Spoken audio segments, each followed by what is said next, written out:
Welcome to Kit's Rock Review. Today is day number 25 of Turn It On Again, our month-long tribute to the band Genesis. And today we are going to return to the last Genesis studio album.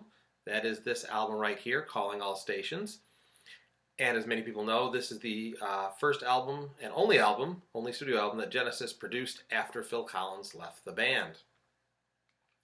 As I said in an earlier video when I was talking about the dividing line, a lot of people didn't like this album. I read one critic, and let me see what he said here. He called it a Mike and the Mechanics art rock album that nobody wants. I think that's kind of harsh.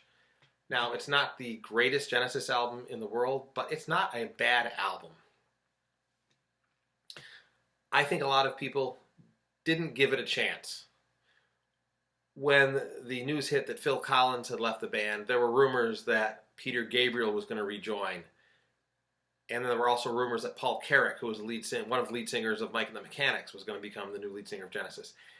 And when that didn't pan out, when they announced that Ray Wilson from the Scottish band Stillskin was the new lead singer of Genesis, I think a lot of people just, because there wasn't Peter Gabriel, because it wasn't Paul Carrack, and because it wasn't even Phil Collins, they didn't even give the album a chance. But it's still not a bad album. I remember the first time in 1998 when I heard the single Congo, which is the first single released off Calling All Stations, and I liked it. I thought it was Mike and Tony trying to get back to a Peter Gabriel era sound for Genesis, but with a 90s sort of feel to it. The song Congo, for those of you that don't know, it is lyrics were written by Tony Banks, and it's about two people who can't stand each other and want to get as far away from each other as possible. The refrain is "Send me to the Congo," and that's a metaphor for getting as far away as possible.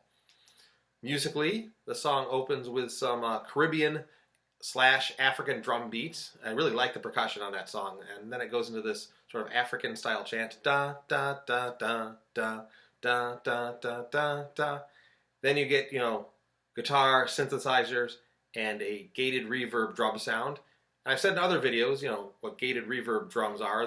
It's drumming, but you don't use the cymbals, so you just get this very, very tough beat. And that's a typical Genesis sound. Phil Collins and Peter Gabriel actually came up with that on one of Peter Gabriel's solo albums. The single itself, the Congo, was not a hit in the United States, didn't make the Billboard Hot 100, did get some play on rock radio, but didn't get as a mass following. It didn't have a mass following in the U.S. It did make the top 40 in the UK. I think it went all the way up to 29. And as of this date, it's the last Genesis single to reach the top 40. They did produce a video for the song, and I was not a fan of the video because the video left out that opening percussion and chanting part.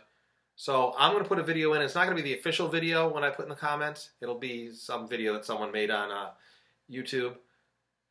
So tell me what you think of the song. Do you like it? Do you not like it? Do you think they could have done better? Do you think it would have been better with Peter Gabriel singing, or Paul Carrack singing, or even Phil Collins singing? Let me know in the comments. As always, until next time, keep on rocking in the free world, and I will see you later.